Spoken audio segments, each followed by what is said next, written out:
क्या भाई एग्जाम के रिजल्ट ही आया जा रहे हैं। अभी जेई मेंस का आया था थोड़े टाइम पहले, अब 12th का आ गया। हद है, कितने पेपर दे रहे हो यार तुम लोग, थकते नहीं हो क्या? तो gas so much champions of the world, मैं हूँ 3DX चेतन। एंड थकने की बात चलिए तो रिक फ्लेयर की बात करते हैं, बिकॉज वो और विंस मैकमैन दोनों कभी नहीं थकते।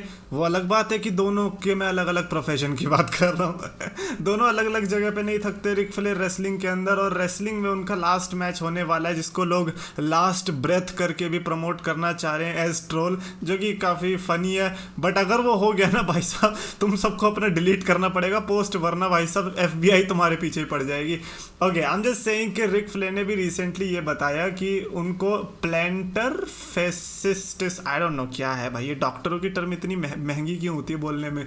तो जो भी है, उनकी जो एड़ी होती है पैर की, उसमें कोई दिक्कत है, और उन्होंने बताया कि वो बहुत ही ज़्यादा खराब है, लेकिन इस समय मैं हूँ डॉक्टर और ये मैच होके रहेगा। वो मेरे को जो इंजेक्शन लगा देंगे जिसकी भी ज़रूरत होगी। तो आप देख रहे हो, अगर WWE में होता है ये बंदा, इस बंदे को भाई रेसलिंग तो छोड़ो यार, प्रोमो के लिए भी नहीं बुलाते इस हालत में, लेकिन अब अकेला है बंदा तो भाई कुछ भी कर सकता है। And I am surprise to see कि यार उसका साथ भी दे रहे हैं उसके परिवार वाले हैं मैं तो कह रहा हूँ भाई, सबसे ज़्यादा प्रेशर पता है किस पे? जे लीथल और जेफ जैरेट पे। और जेफ जैरेट को अगर गुस्सा आ गया, गिटार विटार निकाल दिया ना उसने, खत्म है भाई। फिर तो सही में लास्ट ब्रेथ होके ही रहेगा। तो आई थिंक समर स्लैम के टाइम पे हमें प्रे करनी चाहिए that Ric Flair come alive. By the way, congratulations to all the Cody Rhodes fans, because हम सबको पता है कि ESPY यानी कि SP के अवार्ड के नॉमिनेशंस के लिए कोडी रोड्स का भी नाम था for moment of the year, जब उनका रिटर्न हुआ रेसलमेनिया 38 में, और उनको वो अवार्ड मिल भी चुका है। Yep, that's a very great thing I guess.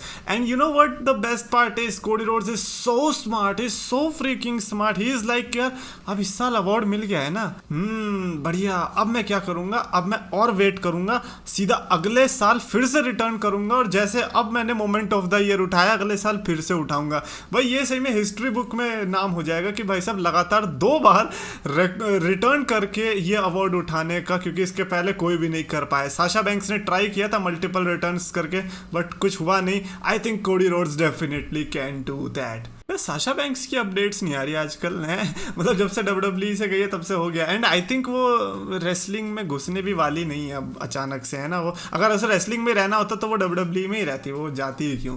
खैर, गोल्डबर्ग की बात करते हैं। गोल्डबर्ग के लिए लाइक ऐसे रिपोर्ट्स निकाल रहे हैं जबरदस्ती। ये तो मेरे को लगता है कि जबरदस्ती की रिपोर्ट है, बिकॉज गोल्डबर्ग वर्सेस रिडल, इसके मैच की स्पेकुलेशन लगा रहे हैं बिकॉज ऑफ द फैक्ट कि WWE ने कल अपने यूट्यूब पर शॉर्ट्स अपलोड करी फॉर गोल्डबर्ग एंड रिडल के बैक स्टेज कॉन्फ्रंटेशन की, जिसमें गोल्डबर्ग को जब रिडल ब्रो बोल देते हैं तो गोल्डबर्ग उनको बोलते हैं I am not your bro.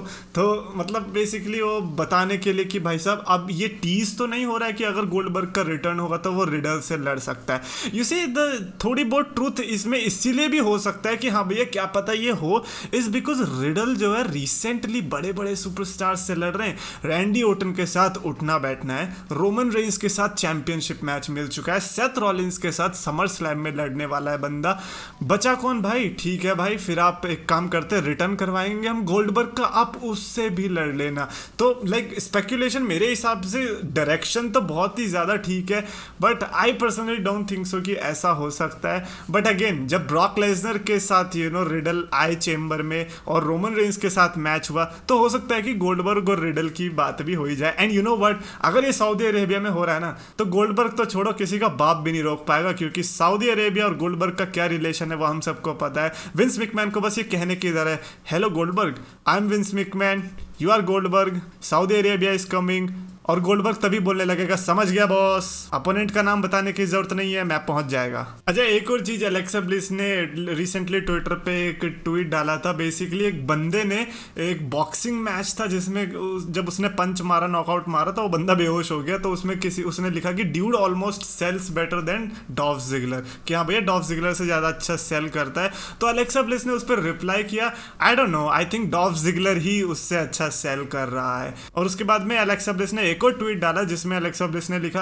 कि आई विश मैं भी उस लेवल पर होती जिस लेवल पर डॉल्फ जिगलर है, लॉल। जिसके बाद मेरे को बताने की जरूरत नहीं आपको क्या हुआ होगा। अलेक्सा ब्लिस के फैंस ने भाई साहब GIF पोस्ट करने लग गई, अरे हमारी छोरियां भी छोरों से कम है के, हमारी पुलिस भी जिगलर से कम है के, कि भैया दिखा दिया कि देखो तुम भी हो उसी लेवल पर। You know what the truth is कि you are not, of course you are a big fan of Alexa Bliss and all, but let's not lie to each other, right. And Alexa Bliss को भी ये चीज पता है, तो please ये झूठी तारीफें करना बंद कर दो। बट हाँ, डॉल्फ जिगलर जैसा कौन नहीं बनना चाहता when it comes to selling और even you know when it comes to giving matches. In fact last year भी नटालिया ने तारीफ करी थी अलेक्सा ब्लिस की। तो पैटर्न देख रहे हो? नहीं यार, मैं बोल ही नहीं रहा, आपको समझना है तो समझ जाओ, मैं सामने से नहीं बोलूंगा क्योंकि नटालिया के फैन तो है ही नहीं, उनसे तो डरने की जरूरत नहीं। अलेक्सा ब्लिस के थोड़े बहुत फिर भी हैं, तो मैं नहीं बोल रहा। चलो कमेंट्स भी ले लेते हैं। अरिजीत सिन्हा ने लिखा कि sir have you officially taken up the role of being the mouthpiece of mister theory. हो, ये अच्छा नाम है। यू नो व्हाट, उनको थ्योरी की जगह मिस्टर थ्योरी करना चाहिए भाई, क्योंकि काफी अच्छा सेंस बनेगा कि भैया मिस्टर मिकमैन का mister theory. And mister theory थोड़ा अच्छा भी लग रहा है कि हाँ भैया मल्टीपल सिलेबल्स है। थ्योरी अब एक ही नाम में खत्म हो गया भाई, ये अच्छा नहीं है। तो आई थिंक नाम तो आपने अच्छा लिया है। रही बात माउथ पीस की, आई don't no man, without payment वाले बंदे को कंसीडर किया जाएगा क्या माउथ पीस? अगर कंसीडर कर रहे हो तो ठीक है, अदरवाइज तो ठीक है भाई, वो हम अपनी श्रद्धा से उनकी तारीफ करते हैं। खैबी अनफनी क्रिंज लेम ने लिखा है कि he is better on mic, he is better in ring and he is only 24, a town down. अच्छा यार, मेरे को अब समझ में आया। ओके, थम्स डाउन का इमोजी। मैं कह रहा यार पूरी तारीफ लिख रखी है, ये डिसलाइक का इमोजी क्यों है बेचारे के लिए? देन आई रियलाइज्ड कि ए टाउन डाउन, वो डाउन के लिए नीचे वाला इमोजी है। अरे भैया क्या ही बोले, बिल्कुल खैबी वाली बात कर दिया आपने। बट ठीक है, आप तारीफ करिए तो हम आपको कुछ नहीं बोलेंगे। Theory is the best. Sarthak Pathak ने लिखा है कि I am scared WWE will ruin Veer after this week's Raw segment, जो कि जिसमें उन्होंने बूम करा था। मतलब अब तक तो वैसे तो शांत का माहौल था या फिर गुस्से वाला माहौल था बिल्कुल ही, लेकिन अब थोड़ा मिडल वाला पाथ ढूंढ लिया है उसमें, जिसमें वो लड़की को बूम करके चले गए। एंड वी आर लाइक कि what the heck just happened. तो डर तो डेफिनेटली लगना चाहिए, but at the same time देखो यार, उनको शायद इंडिया का कुछ अलग ही पर्सपेक्टिव मिल रहा है। उनके कौन सा न्यूज़ चैनल आ रहा है भाई? क्योंकि एक तरफ मैं देख रहा हूँ शैंकी को नचा रहे हैं, दूसरी तरफ देख रहा हूँ ये वीर महान को बूम करवा रहे हैं। अब चल क्या रहा है? खली को भेजो उधर है, एक दिन खली को भेज के देखो, उनका जब नारियल फोड़ के आएंगे ना खली, तब इनको पता चलेगा, तब इन्हें अकल ठिकाने आएगी कि भाई इंडियन भी क्या चीज़ है। हद है यार। आई थिंक आपका डरना बिल्कुल जायज़ है, एंड इस रॉ में देखना पक्का वो उस लड़की के पीछे पड़ेगा दोबारा से। Why? Because WWE thinks we are ठरकी। एंड क्या वो गलत है? नहीं। फेसबुक पे जाके देखना अपने कमेंट्स, भाई साहब फेसबुक झूठ नहीं बोलेगा। मिस्टर रिएक्टर जोन ने लिखा कि field is coming, mark my words. Chetan Babu, field is coming भाई, जैसे वीर कम कर रहा था। देखो यार, फील्ड वाला ना, मैं कह रहा हूँ कि आपको ना चलती गाड़ी में चढ़ने की जरूरत नहीं है। स्पेशली आप तो बहुत ही ज़्यादा शोर, मतलब आप तो मुझे लग रहा है कि इतने शोर हो चुके हो कि अगर फील्ड नहीं आया तो आप समर स्लैम को हेट ही करने लग जाओगे कि क्या फ़ायदा इतना फील्ड को प्रमोट किया।